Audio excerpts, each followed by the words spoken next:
One में सीता जी और लक्ष्मण जी के साथ निवास कर रहे राम जी ने सुंदर सुंदर फूल चुनकर अपने हाथों से भांति भांति के गहने बनाए और स्फटिक की शिला पर बैठकर प्रभु ने आदर के साथ वे सारे गहने एक एक करके सीता जी को पहनाए।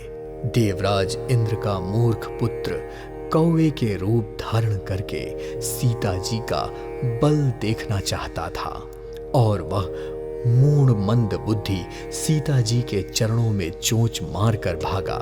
जब सीता जी के चरणों से रक्त बहने लगा और श्री राम जी को इस बात का पता चला तो उन्होंने अपने धनुष पर बाण चढ़ा लिया। श्री राम जी का दीनों पर सदा ही प्रेम रहता है, पर उस पर भी उस मूर्ख जयंत ने आकर उनके साथ छल किया। धनुष से छूटते ही वह ब्रह्म बाण जयंत के पीछे लग गया। यह देखकर भयभीत हुआ जयंत वहां से भागा और अपने असली रूप में आकर अपने पिता इंद्र के पास पहुंच गया। पर जैसे ही उन्हें समझ आया कि यह श्री राम जी का विरोधी है, इंद्र ने भी उसे अपने पास रखने से इनकार कर दिया, जिससे निराश हुए जयंत के मन में भय उत्पन्न हो गया और वह ब्रह्मलोक, शिवलोक आदि सभी लोकों में शोक से व्याकुल होकर भागता रहा।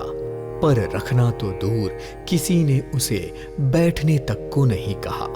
आखिर राम जी के द्रोही को कौन रख सकता है?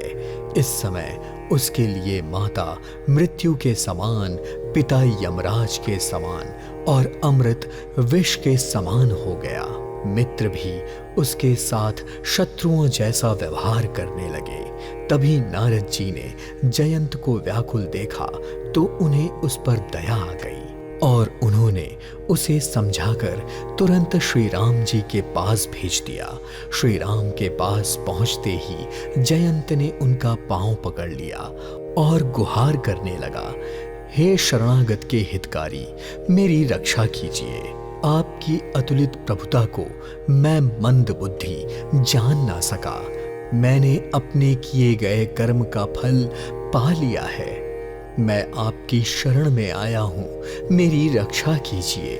उसकी दुख भरी वाणी सुनकर कृपालु श्री राम जी ने उसे एक आंख का काना करके छोड़ दिया। यद्यपि मोहवश उसने द्रोह किया था, इसलिए उसका वध उचित था, पर प्रभु ने जयंत पर कृपा कर उसे छोड़ दिया।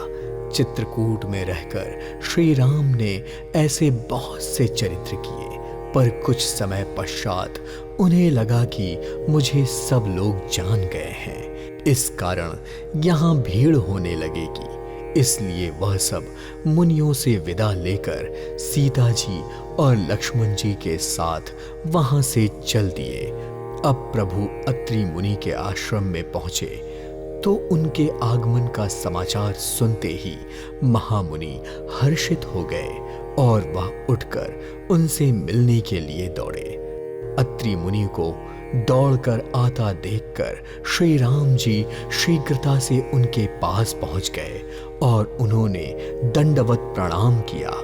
अत्रि जी ने श्री राम जी और लक्ष्मण जी को उठाकर अपने हृदय से लगा लिया और प्रेमाश्रुओं के जल से दोनों भाइयों को नहला दिया और फिर वह उन्हें लेकर आश्रम में आ गए और उनका खूब आदर सत्कार किया और उनकी बहुत प्रकार से स्तुति की। सीता जी अत्रि जी की पत्नी अनुसुईया जी के चरण पकड़कर उनसे मिली और उन्होंने आशीर्वाद देकर सीता जी को अपने पास बैठा लिया और उन्हें ऐसे दिव्य वस्त्र और आभूषण पहनाए जो सदा ही नए, निर्मल और सुहावने बने रहते हैं। फिर अनुसुईया जी ने सीता जी को अपनी पुत्री के समान मानकर उन्हें बहुत सी सीख दी। फिर श्री राम ने मुनि से आज्ञा मांगकर उनके चरण कमलों में सर नवाया और वह वन जाने के लिए चल पड़े। जहां जहां रघुनाथ जी जा रहे थे वहां वहां बादल आकाश में छाया करते जा रहे थे। रास्ते में जाते हुए उन्हें विराध राक्षस मिला और सामने आते ही श्री रघुनाथ ने उसे मार डाला। श्री राम जी के हाथ से मरते ही उसने दिव्य रूप प्राप्त कर लिया और दुखी देखकर प्रभु ने उसे अपने परम धाम भेज दिया। और फिर वे लक्ष्मण जी और सीता जी के साथ वहां आए जहां मुनि शरभंग जी थे। श्री राम जी के दर्शन पाते ही शरभंग मुनि का जीवन धन्य हो गया और उन्होंने कहा, हे कृपालु रघुवीर सुनिए, मैं ब्रह्मलोक जा रहा था। इतने में मैंने अपने कानों से सुना कि श्री राम जी वन में आने वाले हैं। तब से मैं दिन रात आपकी राह देख रहा हूं।